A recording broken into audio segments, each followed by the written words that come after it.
안녕하세요. 오늘도 시청해주셔서 감사드리고요. 바로 사연 읽어보겠습니다. 오냐, 너 내가 무단 고용해서 평생 아프게 하고 알거지 만들 거야. 이 요망한 거사. 증거 있어? 야, 너도 참 독하다. 나 죽이려고 변호사를 4명이나 고용해? 그래, 돈 많아서 좋겠다. 허울만 가족일 뿐 양의 탈을 쓴 늑대처럼 자신들의 이익을 위한 도구로 이용해 먹으려는 천인 공노할 무리도 있더군요.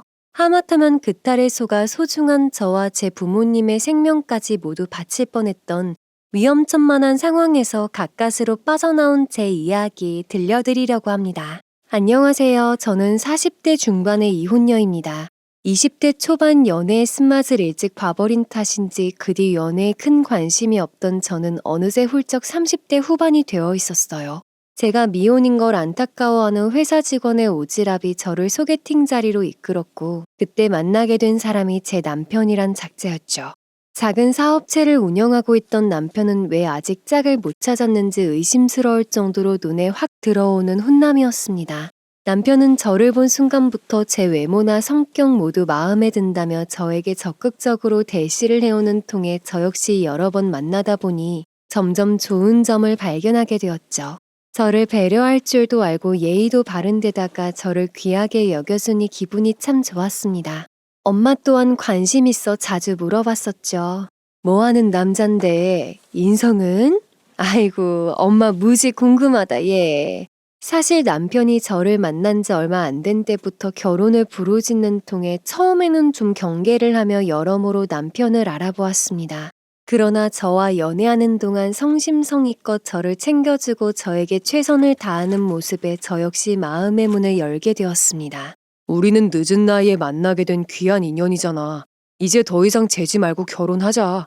평생 너에게 헌신하고 책임지며 살게. 얼른 대답해줘. 나랑 결혼해줘. 남편이 결혼을 졸라대는 모습이 귀엽고 사랑스러워 보였으니 이것이 인연이구나. 제 평생 남편만큼 저에게 잘하는 사람을 또 만날 수는 없을 것이라는 생각이 들어서 결혼 결심을 하게 됐죠. 게다가 처음 보게 된 남편 가족들 역시 저를 아주 반갑게 맞이해 주었어요. 시어머니는 남편이 늦은 나이에 좋은 인연을 만나게 되어 다행이라며 제 손을 꼭 붙들고 너무 고맙다며 눈물까지 글썽이시는 거예요. 시누이 역시 남편이 홀로 늙어갈까봐 걱정이었는데 이렇게 좋은 언니 만나게 되어서 너무 좋다고 저를 언니 언니 하며 잘도 따랐어요. 와, 언니 너무 예쁜데요? 어렸을 적부터 언니 한 명 있으면 좋겠다고 생각했는데 얼굴도 예쁘고 마음씨도 착한 신우를 저는 동생처럼 챙겨주었어요. 저는 무남동녀 외동딸이라 늘 예쁘고 말 잘 듣는 여동생 하나 있었으면 좋겠다는 생각을 늘 했었거든요. 우리 부모님께서도 제 남편을 마음에 들어 하셨어요. 저를 공주처럼 떠받들어주는 것은 물론 우리 부모님을 생각하는 마음 씀씀이가 참 보기 좋았죠. 두 분이 좋아하는 것을 일일이 물어서 그것을 챙기려고 부단히 노력하는 게 눈에 보일 정도여서 꽤나 까다로운 우리 엄마도 남편을 아주 마음에 들어 하시며 우리 사위라 하시며 챙겨주셨답니다.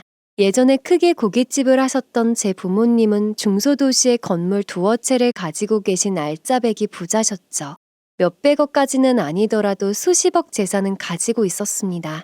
그 건물들은 결국 제 차지가 될 것이었어요. 우리가 예전에는 꽤 큰 고깃집을 했었는데 나중에 잘 안 돼서 사실 우리 애한테 물려줄 재산도 별로 없네. 그래도 아무 불평 없이 우리 딸이랑 결혼할 텐가. 우리 부모님은 남편이 아내나 친정재산을 노리는 논팽이인가 싶어서 은근히 그 점을 떠보았지만 남편은 여자가 돈 많은 것은 하나도 바라지 않는다며 심성 고운 따님만 있으면 된다고. 혹여 제가 혼수 하나 제대로 해오지 못하더라도 자신은 아무 상관이 없다고 강변했죠. 늦다면 늦은 나이에 저같이 좋은 인연 만난 것이 가장 행복하고 자신은 복받은 사람이라고 생각한다는 모범 답안을 내놓아 부모님을 빙그레 웃게 만들었습니다. 저 역시 늦은 나이에 좋은 사람을 만나게 되어서 참 다행이라는 생각을 했으니 참 어리석었습니다. 그게 결국 제 무덤을 파는 길이 될 거라는 것은 하나도 모른 채 말이죠. 사람이 변하는 것은 한순간이더군요. 아니 진심이 아니었으니 자신의 목적을 이룬 후에는 달라지는 것이 당연지사라고나 할까요? 막상 결혼하고 나니 남편은 연애 때와는 180도 다른 사람이 되었어요. 이거 미안해서 어쩌지? 얼마 전 까다로운 문제가 생겨서 그거 처리해야 하느라 쉴 틈 없이 바빠. 여보 신혼에 잘 챙겨줘야 하는데 정말 미안해. 어쩌지? 바쁜 일 다 끝나면 내가 나중에 다 보상해 줄게. 당신 나 봐줄 수 있지? 이게 다 우리 둘 다 잘 되자고 하는 일이야. 결혼 2개월 차부터 저는 거의 생과부로 지내게 되었습니다. 야근을 하거나 회사 일이 많다며 집에 안 들어오는 일도 생겼죠. 저는 조금 섭섭하기는 했지만 남편을 이해하려고 노력했어요. 허튼 짓을 하는 것도 아니고 일 때문에 바쁜 건데 어쩔 수 없지 않느냐고 허전한 마음을 달랬죠. 오히려 일에 쫓기는 남편을 안쓰럽게 생각하기도 했으니 저는 참 둔감한 사람이었네요. 남편 대신 신우가 더 신혼집에 자주 찾아오는 것 같았어요. 남편의 빈자리를 메워주는 사람이 되었죠. 언니, 이건 뭐예요? 이거 진짜 진지해요? 정말 예쁘다. 그거 예전에 여행 가서 사온 건데 왜요, 아가씨? 그거 갖고 싶어요?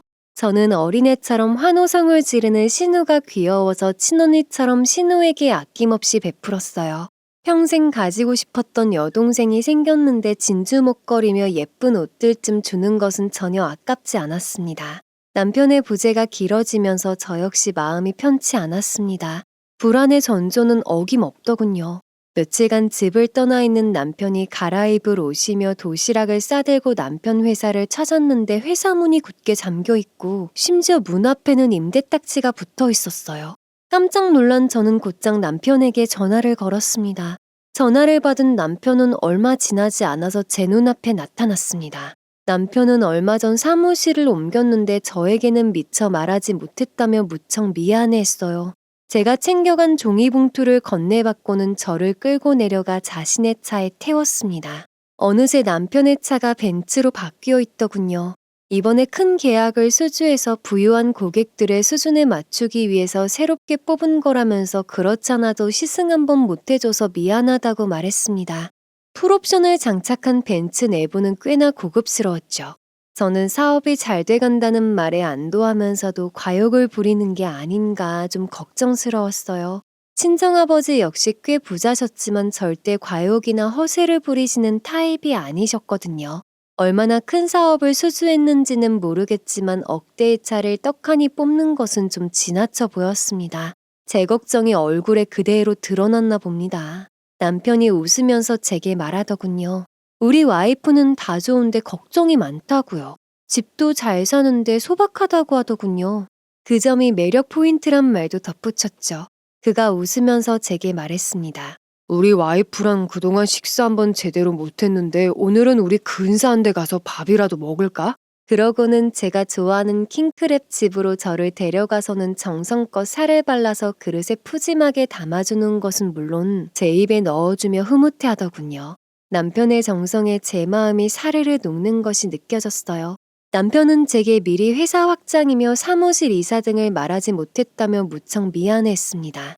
갑작스레 결정된 일이라 제게 미처 말할 새도 없었다며 얼굴 가득 미안한 표정을 담았어요. 그처럼 미안해하는 남편에게 저는 화를 낼 수도 없었죠. 이미 벌어진 일을 두고 뒤늦게 배놔라 감놔라 할 수도 없다는 생각이 들어서 저는 이젠 우리도 부부가 되었으니 미리 제게 상의를 하면 좋겠다는 말로 좋게 마무리 지었어요. 남편 역시 바다처럼 마음씨가 넓은 마누라를 둔 자기는 행운아라며 곧 일이 정상화돼서 다시는 이런 일 없을 거라고 제게 다짐을 했죠. 남편은 우리가 결혼한 지 얼마 안 된 신혼인데 자기 일이 갑자기 바빠져서 제대로 신혼생활을 누리지 못하는 걸 아주 미안했습니다. 저 역시 달콤한 신혼생활을 하지 못하는 것에 대한 아쉬움은 컸죠. 그렇다고 사업을 등한시하고 저만 바라보라고 할 수는 없다는 생각이 들어서 너무 신경 쓰지 말라고 지금은 사업을 충실히 하라고 말해주었습니다. 남편 대신 신우가 제 집을 찾는 일은 더욱 빈번해졌죠. 저는 남편 대신 여동생을 얻은 것 같다는 생각이 들 때도 많았습니다. 아기 새처럼 제잘거리던 신우가 우울해진 것도 이때쯤이었어요. 언니, 나 어떻게 하면 좋아요? 지금 다니는 직장 상사가 아무래도 사이코 같아요. 아니면 못된 독종이던가. 자기만 잘났고 우리 직원들은 모두 멍청이 바보 취급해요. 정말 이 회사 계속 다녀야 할지 정말 모르겠어요. 마치 울 것 같은 표정에 신우를 앉혀놓고 차근차근 이야기를 나누었어요. 신우보다 서너 살 위인 직장 상사가 밥 먹듯이 직원들에게 막말을 하고 문해충 취급을 하는 것은 물론 사무용품 하나 제대로 사주지 않는다는 것을 알게 됐습니다. 저는 신우에게 아무래도 직장을 옮겨야겠다고 충고했죠. 신우는 직장을 옮기고 싶지만 자기가 가족들 모르는 사정이 있어서 쉽게 이직을 결정하지 못하고 있다고 털어놓더군요. 몇 년 전 마련한 전세금을 갚느라고 매달 들어가는 이자가 많아서 죽을 것 같지만 날마다 꾸역꾸역 직장을 다니고 있다고요. 참 딱한 생각이 들었죠. 신우는 저를 울 것 같은 표정으로 바라보며 1억 넘는 전세금 중에 자신이 이미 7천만 원을 갚았다며 3천만 원만 더 갚으면 그 같은 고생은 안 해도 된다는 겁니다. 저에게 나머지 전세금을 갚아달라는 요구란 생각이 들었죠. 저는 잠시 고민했습니다. 아끼는 여동생에게 몇 천만 원을 지원해주는 게 그리 무리한 것은 아니었어요. 그렇지만 그건 아니다 싶었어요.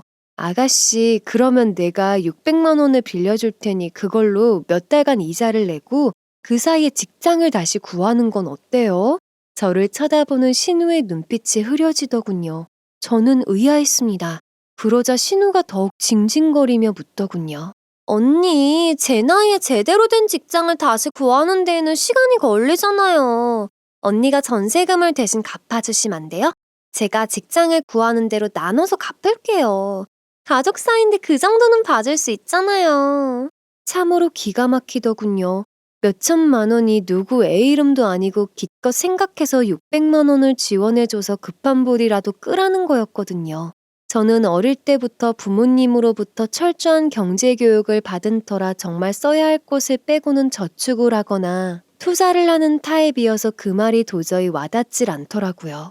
저는 망설이다가 아까 말한 600만 원 지원도 어렵겠다고 미안하지만 아가씨도 성인이니 스스로 앞가림은 해야 할 나이라고 했죠. 여태까지 곰살 맞았던 신우의 태도가 한순간에 변하더군요. 같은 가족끼리 너무하다느니 자기가 오빠 대신 내 말벗 해주느라 얼마나 고생했는데 그 정도도 못 해주나느니 하면서 울먹이더라고요. 저는 더 어이없고 기가 막혔어요. 지금 오빠 사업이 잘 나가고 있으니 돈 없는 올케한테 돈 얘기하라 말라고 말벗 해주는 게 싫으면 다시는 안 와도 된다고 못 박았죠. 신우는 찬바람이 도는 서슬퍼런 얼굴로 횡하니 현관문을 박차고 나가더라고요. 저는 처음 약속했던 600만 원이라도 해줬어야 하는 게 아니었나 잠시 속없는 죄책감을 느꼈지만 제 결정이 결코 틀리지 않았다고 생각했습니다. 30대 중반의 나이라면 의당 자신의 일은 자신이 책임져야 한다는 게 제 소신이었거든요. 이 시기에 시모는 저희 가족에게 정말 잘했습니다. 저에게는 몸에 좋다는 보약에 친정 부모님에게는 김치, 장어, 화장품 등을 선물해 주셨던 거죠. 단순히 돈으로 선물을 하는 것이 아닌 진정성으로 호감을 사려고 노력했었던 것이죠. 이 기간이 6개월 정도 지속되었습니다. 아유, 넌 이런 거 하지 말라니까. 요즘 시대가 어떤데 며느리가 이런 걸 다 하니? 냅둬라. 내가 시간도 많고 하니 넌 이쁘게만 살면 되는 거야. 사돈 잘 지내셨죠? 요 김치하는 김에 생각나서 좀 더 만들었어요. 맛나게 드시고 건강하셔야죠. 우리 나이 때는 건강이 최고잖아요. 누가 알아요? 좋은 거 드시고 막둥이 낳으실지?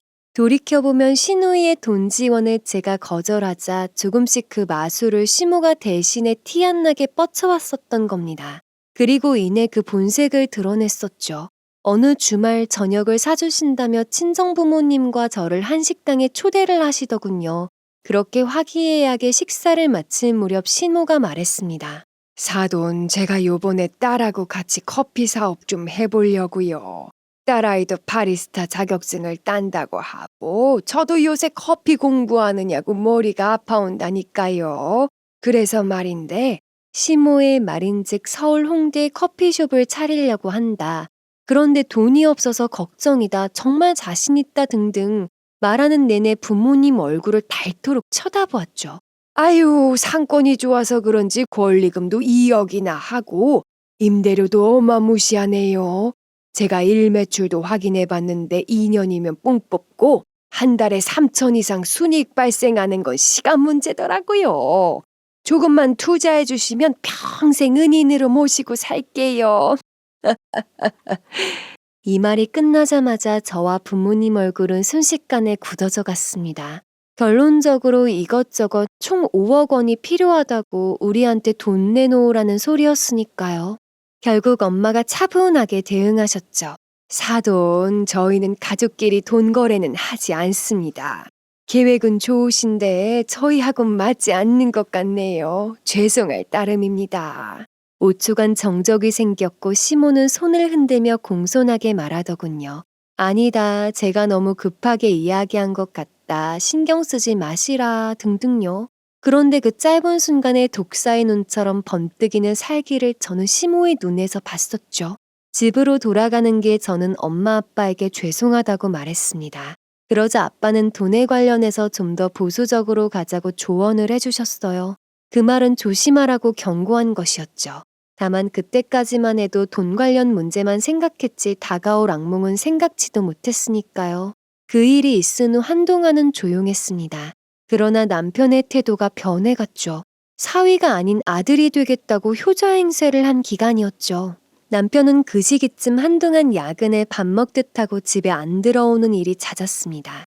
저는 남편 일이 워낙 바쁘다고 하니 간혹 한숨이 났지만 남편을 이해하려고 노력했어요. 두어 달이 지난 뒤 남편은 제게 얘기했던 대로 성실한 남편이 되어 돌아왔습니다. 확장하던 사업이 어느 정도 자리를 잡았다면서 이젠 저랑 같이 마음껏 신혼생활을 누리자고 얘기했어요. 그 말대로 땡 퇴근을 하는지 제가 퇴근해서 집에 돌아가면 남편도 곧 돌아와 제게 맛있는 음식을 해서 저녁밥을 차려주곤 했죠. 저는 참으로 행복했습니다. 돌이켜보면 저에 대한 애정이라고는 눈꼽만큼도 없던 남편. 저를 그저 자기 사업의 희생양 정도로 생각했던 남편 행동이 정말 소름 끼치네요. 남편은 마치 다른 사람이 된 것처럼 꼬박꼬박 집에 일찍 퇴근하는 것은 물론 제 부모님에게도 갖은 정성을 기울였습니다. 고혈압이 있으신 아버지를 위해 좋은 영양제와 음식들을 챙겨오기도 하고 주말마다 등산을 가시는 부모님을 따라 함께 산에 올랐어요. 저 역시 남편과 함께 주말마다 등산길에 나섰죠. 제가 이제부터 아들인데 엄마 없는 거는 일도 아니죠. 하산길에 힘들어하시는 제 어머니를 들쳐업고 산에서 내려오기도 했습니다. 산에서 내려오면 맞닥뜨리는 술집에서 막걸리며 파전 묵무침을 시켜서 같이 술잔을 기울이는 것이 당연한 일이 되었죠. 장인어른, 장모님, 사위가 딸아드리는 귀한 술 받으세요. 이렇게 저랑 등산 다니시면서 오래오래 건강하게 사셔야 해요. 그래야 저도 두 분께 사랑 듬뿍 받죠. 남편은 참 넉살도 좋았습니다. 제 부모님은 그런 사위를 바라보시며 흐뭇해하셨고요. 그러던 어느 날 남편이 저와 제 부모님에게 보험 얘기를 꺼내더군요. 제 동생이 이번에 보험사에 새로 들어갔는데 겸사겸사 동생 실적도 올려주고 이번 기회에 노후 설계를 미리 해보는 건 어때? 이참에 우리 장인어른 장모님 보험도 100세 만기로 바꾸고 말이야. 괜찮으시죠, 장인어른? 아가씨가 얼마 전 다니던 직장에서 그만두었다는 건 저도 알고 있었어요. 저랑 친해지고 나서부터는 직장 상사가 바보 독종이라며 늘 하소연을 해대곤 해서 저 역시 다른 직장을 알아보라고 했으니까요. 지난번 돈 문제로 잠시 삐쳤던 신우는 다시 제 집에 드나들 때였죠. 남편은 아가씨와 상의해서 뽑아왔다며 보험 견적서를 우리 앞에 내밀었습니다. 게다가 제 보험은 남편이 돈을 내겠다고 하더군요. 요즘은 잘 들지 않는다는 종신보험이 있는 것이 맘에 걸리긴 했지만 굳이 반대할 일도 아닌 것 같아서 흔쾌히 동의하고 사인을 했어요. 남편은 요즘 100세 시대이니 장인 장모님 보험도 업그레이드 하자고 주장해서 부모님의 동의 사인을 받았죠. 어느 정도 안정된 경제력이 뒷받침되었고 그 안에서 보험을 드는 거니 크게 이상하게 생각하진 않았습니다. 더구나 신우가 먹고 사는 일인데 그 정도는 해줄 수 있었으니까요. 게다가 엄마의 말에 그냥 돕고 사는 걸로 하자. 저번에도 돈 문제로 살짝 소원해졌는데 뭐 보험 하나 더 든다고 나쁠 것도 없고. 그리고 이 시기부터 갑자기 이상한 일들이 연이어 터졌습니다. 제 삶은 그럭저럭 평온하게 흘러가는 줄 알았습니다. 남편과 시댁 식구들이 모두 교통사고를 당했다는 연락을 받고는 혼이 나가서 병원에 달려가던 순간부터 제 평온한 일상에는 잔주름이 생기기 시작했죠. 병실에 들어서니 남편은 다리에 붕대를 감고 있고 시어머니, 시누이, 시동생 모두 여기저기 붕대를 감고 누워있더군요. 저는 너무 놀라서 남편에게 달려갔어요. 여보, 어떻게 된 일이야? 많이 다쳤어? 이 붕대 좀 봐. 도대체 얼마나 누워있어야 하는 거야? 상대 가해자는 무슨 운전을 이따위로 해. 어머, 죄송해요, 어머님. 어머님은 좀 어떠세요? 아가씨도 온 가족이 교통사고로 드러누웠으니 이 일을 정말 어쩐대요. 저는 평생 처음 겪어보는 교통사고 소식에 정말 정신이 나갈 지경이었어요. 그래서인지 평소 저답지 않게 부들부들 떨었죠. 남편은 몇 달 누워 있어야 한다면서 이제 막 사업이 정상 궤도에 들어설 시점인데 자신이 누워있게 돼서 큰 걱정이라고 하더군요. 저는 이 상황에 그게 대수냐며 모두 이 정도 다쳤으면 큰 교통사고일 텐데 그나마 이만하길 얼마나 다행이냐며 가슴을 쓸어내렸어요. 어머니도 아가씨도 팔이며 다리에 붕대와 깁스를 한 것이 얼마나 안쓰럽고 가슴이 아프던지요. 그런데도 어머님 다음 말씀에 저는 빵 터질 뻔했지 뭐예요. 징징거리며 하소연하던 끝에 목도 마르고 배도 고프니 저한테 아래 편의점에 내려가서 음료수며 과일이며 간식을 사오라고 하셨거든요. 그 와중에도 먹을 거 생각이 나시는 걸 보니 걱정 덜해도 되겠다 싶었죠. 양손 가득 낑낑거리며 먹을 것을 사들고 와서 음료수를 따라 모두에게 돌린 뒤 저는 과일을 깎고 있었어요. 멜론을 보기 좋게 썰어놓고 사과를 깎고 있는 중이었죠. 그때 보험사에서 나왔다며 한 남자가 들어섰습니다. 안녕하세요. 보험사 보상처리반에서 나왔습니다. 옆 병실 환자분과 미팅 왔다가 사고 소식을 듣고 상태는 어떠신지, 예우는 괜찮으신지 알아보려고요. 그 직원은 그저 사고 상황은 어떤지 살펴보러 온 거였죠. 그런데 보험사 직원이 들어와서 말을 건네자 남편을 비롯해 시댁 식구들이 닭장 속에 닭들이 회치는 소리를 내듯이 빽빽거리는 통에 저는 깜짝 놀랐어요. 보험사 직원이 합의 얘기를 꺼내지도 않았는데 절대로 합의 못 본다며 제 남편과 시댁 식구들이 소리를 질러댔어요. 보험사 직원은 황망해하며 보상 처리는 아직 얘기할 단계가 아니다. 우선 치료 잘 받으신 후에 얘기하자며 달아나듯 병실을 빠져나가더군요.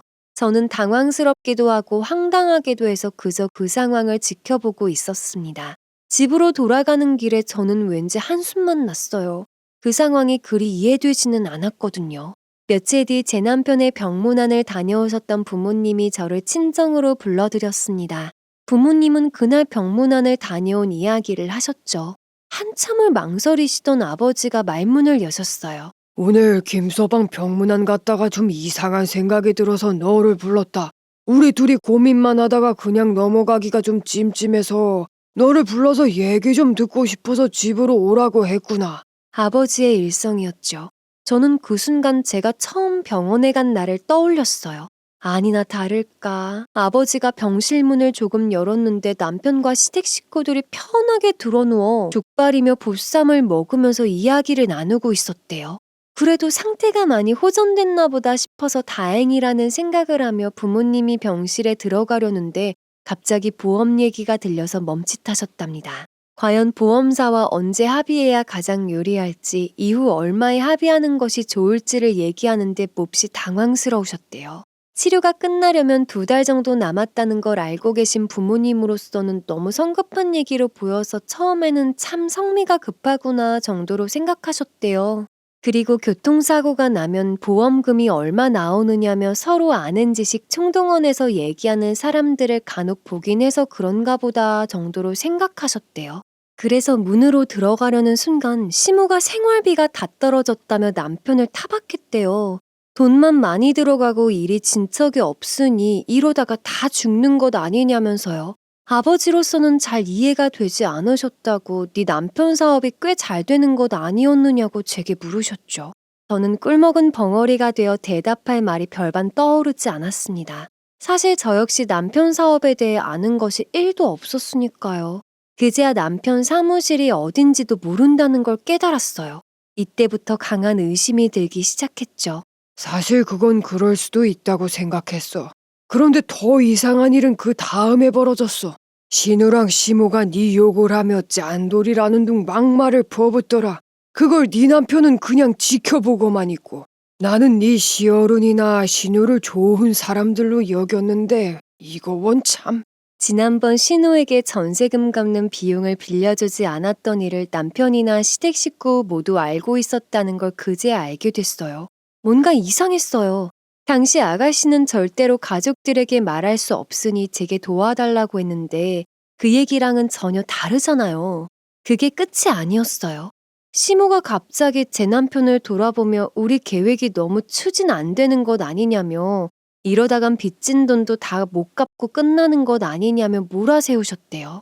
남편은 그런 일은 없을 거라며 자기가 확실히 다 사전조사한 거니 염려 붙들어 매라고 호언장담했답니다. 도대체 남편이 말하는 사전조사란 게 과연 무엇일까요? 저 역시 조금 이상했어요. 그러면서도 사업을 하다 보면 사전조사도 필요한 거고 사업 자금이 부족해서 대출을 받았겠지 정도로 생각했지만 의심은 더욱 증폭되었던 시기였죠. 부모님은 시모와 신우가 남편에게 계획이 너무 추진 안 되는 것 아니냐며 닥달하는 광경을 목격하고는 차마 병실 안으로 들어가지 못하고 되돌아섰다고 말씀하셨어요.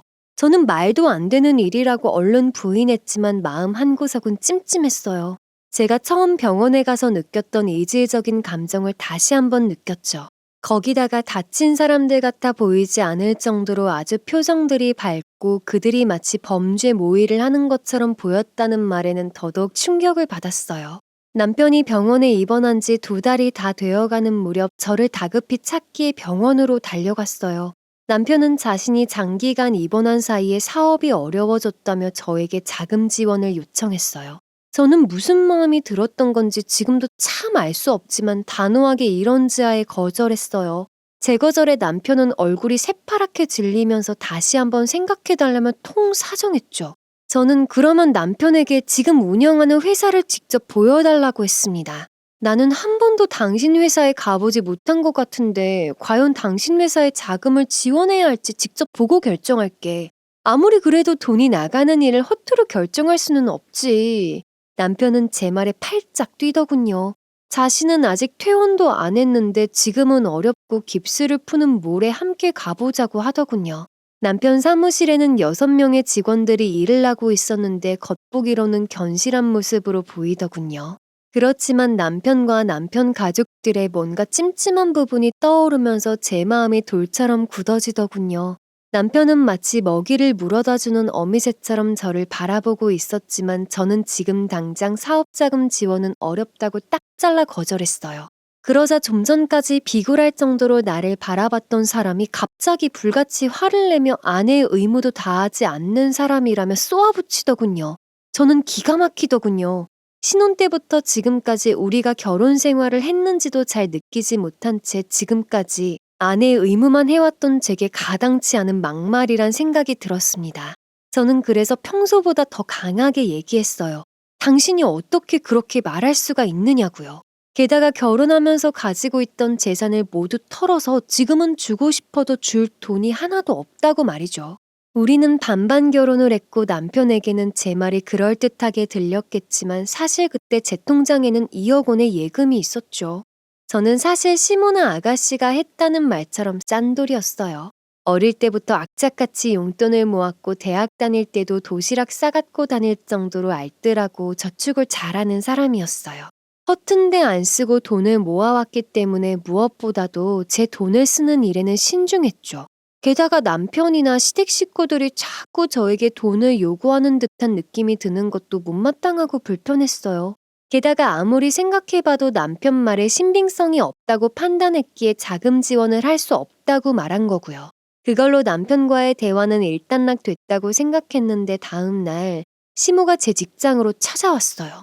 시모의 얼굴을 보는 순간 어제 남편과의 불편한 대화가 떠오르더군요. 시모가 꾸역꾸역 제 직장까지 찾아온 이유는 역시 짐작대로였어요. 잘 나가던 남편 사업이 교통사고로 제대로 돌보지 못해서 잠시 사업이 어려워진 거지. 이번에 사업 자금만 투자하면 곧 성공할 거다. 남편을 한 번만 믿고 숨통 돌릴 자금을 마련해달라고 애원하더군요. 제가 가진 돈이 없다고 하니 제 아버지 얘기를 슬쩍 꺼내더라고요. 돈 많은 장인어른이 사위 좀 도와줄 수 있는 것 아니냐고요. 너 어제 걔가 한 말을 딱 잘라 거절했다며. 어쩜 그리 냉혹하니? 애가 갑자기 교통사고를 당해서 제대로 회사 일을 돌보지 못하니 잠시 사업이 어려워진 거라 이번에 숨 돌릴 사업 자금만 좀 해주면 곧 성공할 건데 넌 어쩜 남편을 안 믿니? 남편 숨통을 끊을 생각이야? 저는 어이가 없었어요. 전날 남편에게 한 것처럼 기대도 하지 마시라고 거절했죠. 그러자 시모가 제게 막말을 하더군요. 갑자기 처음 봤을 때부터 별로 탐탁지 않았는데 그나마 심성이 곱고 착한 줄 알아서 억지로 결혼을 승낙했다고요. 그런데 이제 보니 착하기는커녕 피도 눈물도 없는 못된 며느리라며 고래고래 소리를 질러댔어요. 저는 더 이상 말을 섞지 않는 게 좋겠다는 판단이 들어서 냉정하게 가보시라고 싸늘한 표정으로 말하고 돌아섰죠. 그리고 이 시기부터 또 다른 악몽이 저희 가족에게 찾아왔었죠. 아니 순식간에 벌어진 일들이었습니다. 조용하고 평온했던 제 삶은 과거의 일이 되었어요. 며칠 뒤 저는 교통사고가 나서 경찰서에 있다는 부모님의 연락을 받고 놀라서 경찰서로 달려갔어요. 살면서 단 한 번도 없었던 일이라 가슴이 철렁 내려앉았습니다. 운전대를 잡은 손이 자꾸 떨려서 운전하느라 꽤 애를 먹었어요.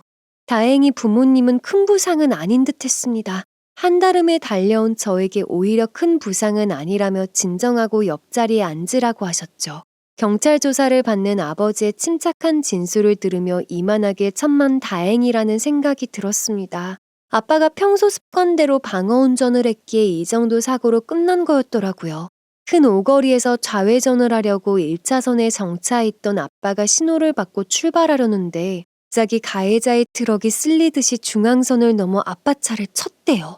아빠가 단 1초라도 빨리 출발했더라면 어떤 상황이 벌어졌을지 정말 아찔하더라고요.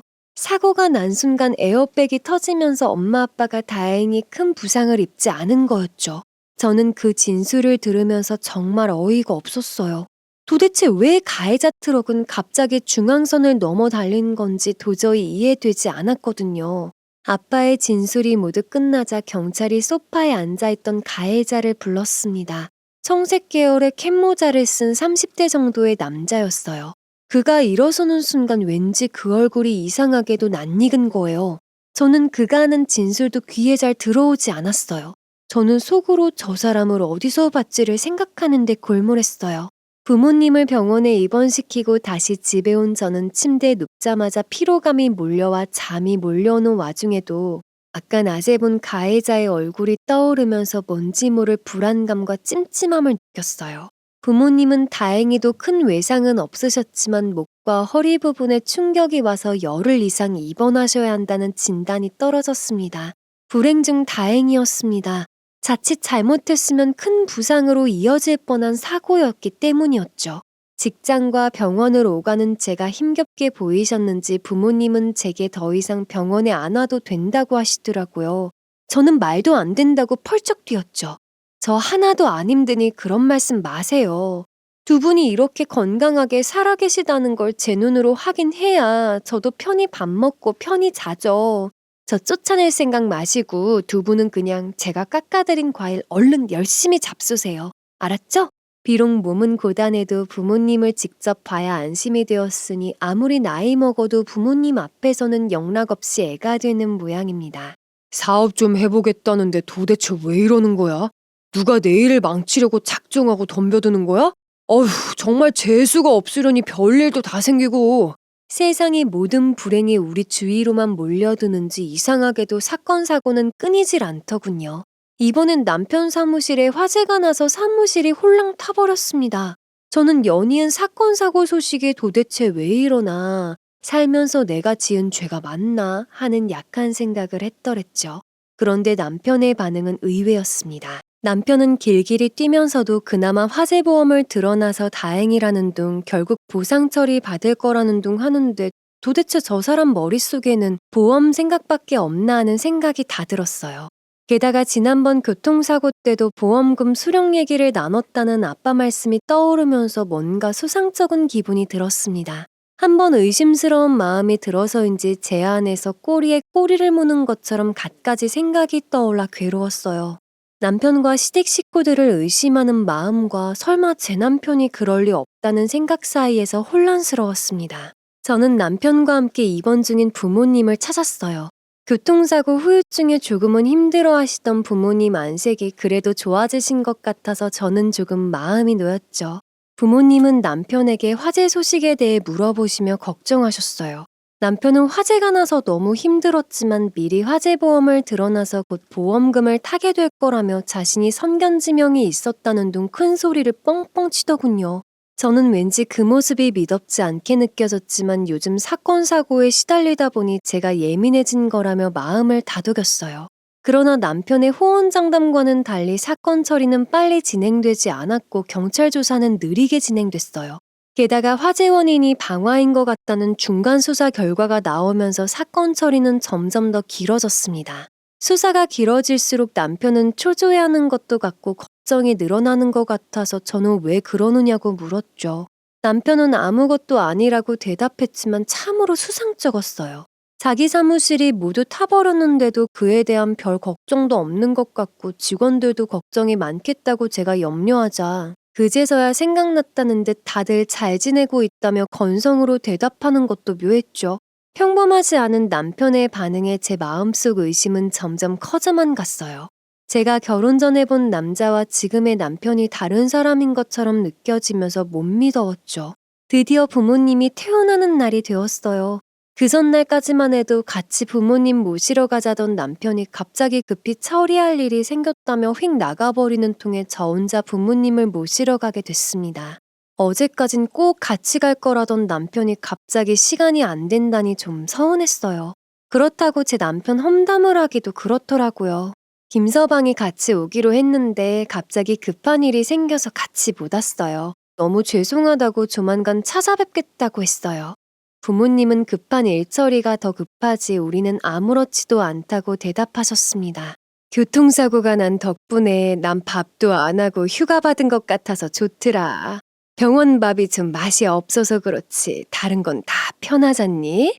왜? 그러면 한 번 더 오고 싶소? 엄마가 그런 말은 하지도 말라시고 아빠는 그런 재미없는 농담은 하지도 말라시며 껄껄 웃으셨어요. 이번 물품들을 다 챙기고 제 차에 부모님을 태운 뒤 친정으로 향할 때였죠. 친정집으로 들어가는 골목에서 갑자기 차 한 대가 쏜살같이 튀어나와서 저는 차를 세우려고 브레이크를 힘껏 밟았어요. 이런 브레이크가 말을 안 들어 그 차와 부딪힐 뻔했어요. 저는 그 차를 피하려고 급히 운전대를 왼쪽으로 돌리다가 벽을 들이받았어요. 교통사고로 이번에 열흘 만에 병원에서 퇴원하다가 또다시 더 큰 교통사고가 날 뻔한 아찔한 상황. 저는 급히 뒷좌석에 부모님을 살폈어요. 뒷좌석에 에어백이 두 분을 푹신하게 감싸고 있었어요. 정말 기가 막혔지만 천만 다행이라는 생각이 들었죠. 저는 커다란 에드벌룬처럼 부풀어 오른 에어백에 머리를 묻었습니다. 눈물이 터져나올 것 같았어요. 왜 자꾸만 이런 일이 생기는지 도저히 모르겠더라고요. 불과 얼마 전까지만 해도 제 삶은 지루할 정도로 평범했는데 이제는 언제 어디서 무슨 일이 터질지 모르는 화약고가 돼버렸다니요. 넋놓고 있을 수만은 없었습니다. 부모님이 무사하다는 걸 확인한 저는 보험사 긴급 출동을 불렀어요. 긴급 차량이 오기를 기다리면서 우리는 아무 말 없이 서로만 쳐다보았어요. 엄마 아빠의 얼굴에 불안한 기색이 서렸지만 그걸 내색하지 않으려고 하시는 게 제 눈에는 다 보였죠. 우리는 레커 차 뒤에 매달린 차 안에 실린 채로 근처 공업사에 도착했습니다. 앞범퍼가 심하게 우그러든 상태였죠. 정비사는 차량을 살펴본다면서 우리에게 사무실 안에 들어가서 커피라도 한잔 하시라고 권했어요. 잠시 뒤 정비사가 사무실 문을 열고 저를 급히 부르더군요. 이거 보세요. 여기 브레이크 선이 거의 잘린 거 보이시죠? 이건 누가 의도적으로 자른 건데 하마터면 큰일 날 뻔하셨어요. 그 정도 사고로 끝난 게 다행입니다. 누군가가 제 머리를 망치로 내려치는 것 같았습니다. 누군가가 의도적으로 브레이크 선을 잘랐다니. 도대체 누가? 왜? 무엇 때문에? 제 온몸에 소름이 돋더군요.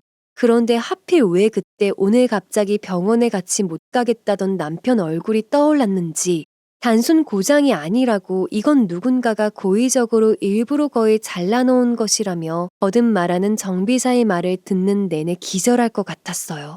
부모님이 무슨 일인가 궁금하셨는지 사무실 밖으로 나오는 모습이 보여서 저는 정비사에게 조용히 하라고 고갯짓을 했습니다. 그리고 재빨리 그 증거 사진들을 찍어달라고 그리고 그 증거품을 지퍼백에 넣어달라고 요구했어요. 더 이상 좌시할 수 없었죠. 누군가가 우리 목숨을 노린다면 그에 대한 대비를 해야 할 때란 생각이 들었어요. 남편과 연을 맺고부터 계속되는 사고, 남편과 시댁 식구들의 석연치 않은 행동들, 아무래도 미심쩍은 마음을 누를 수가 없었죠. 저는 남편에게 전화를 걸었어요. 여보, 무슨 일 있어? 갑자기 이 시간에 전화를 다 하고? 장인어른과 장모님은 집에 무사히 도착하셨어? 남편의 반응은 수상쩍었어요. 제가 사고 소식을 이야기하고 다행히 우리 모두 무사하다고 얘기하자 잠시 머뭇거리면서 다행이라고 말하더군요. 아내가 죽을 뻔했다고 얘기하는데도 별 반응이 없고 형식적으로 위로한다는 느낌. 여자의 촉은 민감하잖아요. 그날 친정집에 간 저는 도저히 잠을 이룰 수가 없었어요. 일부러 잘린 듯한 흔적 있는 브레이크 선과 남편과의 미심쩍은 전화통화. 아까 공업사에서 사고가 났다고 전화했을 때 내 전화를 전혀 예상하지 못한 것 같은 남편의 머뭇거림과 대답들이 제 의심을 더욱 크게 만들었어요. 더 이상 남편을 믿기 어려웠어요. 처음에는 남편과 남편 주변에서 벌어졌던 사고들이 이제는 나와 내 부모님에게 연달아 벌어진다는 것이 도저히 말이 안 된다고 생각했죠. 결론은 단 하나였습니다. 누군가 우리 목숨을 노리고 있다. 다음날 날이 밝는 대로 저는 흥신소를 찾아갔습니다. 머리가 벗겨진 50대의 사장님이 낡은 소파에 앉아 있다가 자리에서 일어나시더군요. 저는 무조건 앞자리에 앉아 진공백에 담긴 브레이크 선을 내밀었어요. 이걸 왜? 제 차 브레이크 선이 거의 잘려 있었다는 얘기를 하더군요, 정비사가. 저랑 친정부모님이 하마터면 죽을 뻔했어요. 저는 그동안의 여러 정황들을 모두 사장님에게 털어놓았어요. 아무래도 남편과 시댁 식구들이 우리 목숨을 노리고 있는 것 같다고요. 제 부모님 재산을 노리고 버리는 짓 같다고도요. 흥신소 사장은 돈 얘기부터 꺼내더군요. 돈 두둑이 낼 각오부터 하라고요. 그러고는 덧붙였습니다. 아무래도 시간이 촉박하고 불길한 예감이 든다며 게다가 짧은 시간 안에 한 명도 아니고 무려 3명을 감시 추적해야 하니 품과 인원이 많이 든다고요. 거기다가 24시간 그들의 동선을 파악해야 하는 데다가 그들의 과거를 추적하려면 따로 찔러줘야 하는 돈도 필요하다고 했어요. 돈이 문제가 아니었습니다. 우리 목숨이 걸린 일이었죠. 저는 먼저 사장님이 요구하는 금액의 절반을 드리고 모든 일이 다 끝난 뒤 나머지 금액을 지불하겠다고 얘기하고 빠른 조사를 당부하고 돌아왔어요. 정확히 한 주 뒤 흥신소 사장에게서 연락이 왔습니다. 그동안 저는 좌불안석이었죠. 지금 당장 보자고 얘기하는 사장님의 목소리가 다급했어요. 저는 회사를 조퇴하고 흥신소로 급히 차를 몰았어요. 사장님이 굳은 표정으로 저를 보았습니다. 책상에 놓인 수많은 사진들과 서류들이 어지럽더군요. 사장님은 잘 아는 경찰관에게 얻었다며 서류들을 제게 들이밀었어요. 남편과 시모, 시누이의 이름 밑에는 수많은 사기 전과가 나열돼 있었습니다. 사장님은 제게 남편과 시댁 식구들이 가족 사기단으로 보인다는 설명을 하더군요. 저는 머리가 어지럽고 다리에 힘이 풀렸죠. 가족 사기단이라니. 거기에 사장님이 덧붙인 말들이 더 가관이었습니다. 이젠 그들 수법이 진화한 것 같네요. 아무래도 사모님께서 그들이 원하는 대로 해주질 않으니 아예 한 발 더 나아간 것 같습니다. 저는 그게 말이냐고 되물었어요.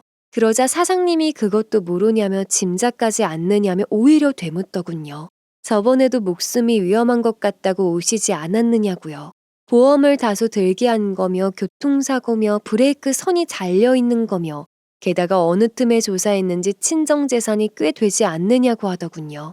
저는 눈앞이 깜깜했습니다. 제가 남편을 선택한 일이 저는 물론 제 부모님 목숨까지 위협하는 일이 될 줄을 누가 상상이나 했겠어요. 저는 흥신소를 나와 그대로 친정으로 차를 몰았습니다.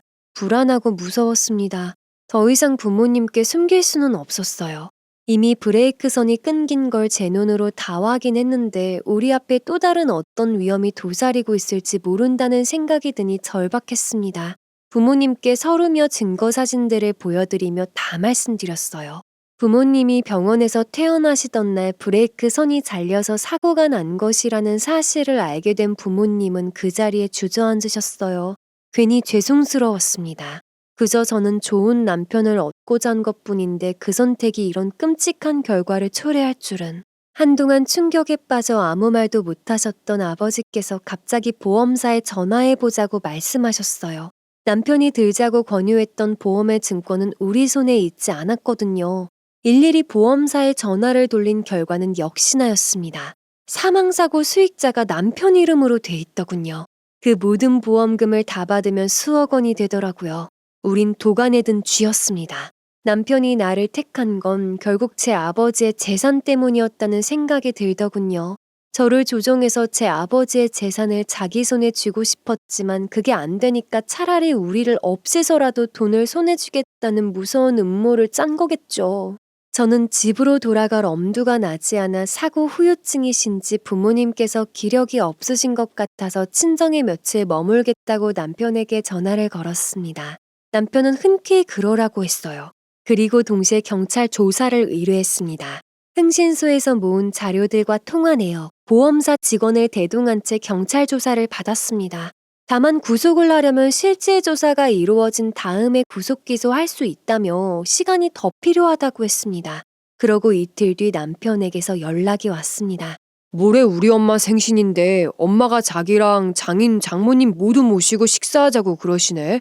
우리 결혼하고 처음 맞는 생일이라서 좀 좋은 데서 하고 싶으신가 봐. 당신도 예쁘게 차려입고 부모님 모시고 나와. 알았지? 저는 남편의 말에 소름이 끼쳤습니다. 저희 목숨을 노리는 사람이 이처럼 한없이 다정하게 굴 수 있다니 사이코라는 생각도 들었죠. 제 얘기를 전해들은 부모님은 당황하셨어요. 저는 이 내용을 담당 형사에게 이야기했고 무언가 촉이 왔는지 형사분들이 시댁 식구들 몰래 차를 타고 뒤따라왔습니다. 그리고 그날 저녁 블랙박스를 별도로 하나 더 설치했습니다. 운전석 쪽으로요. 확실한 증거가 필요했으니까요.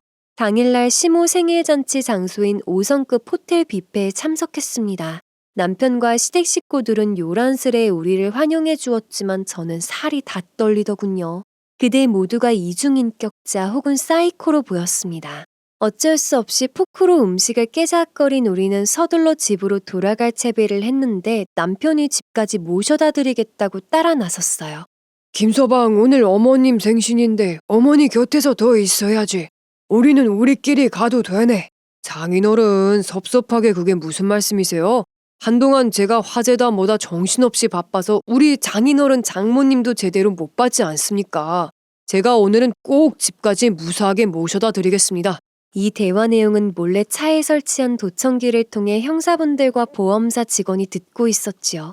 아빠가 애둘러 거절했으나 남편은 절대 물러서지 않더군요.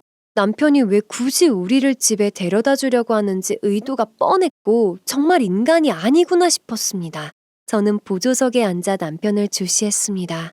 그렇게 남편이 친정 쪽으로 길을 들어서는가 싶더니 갑자기 시간이 너무 이르지 않느냐며 우리를 강변으로 데려갔습니다.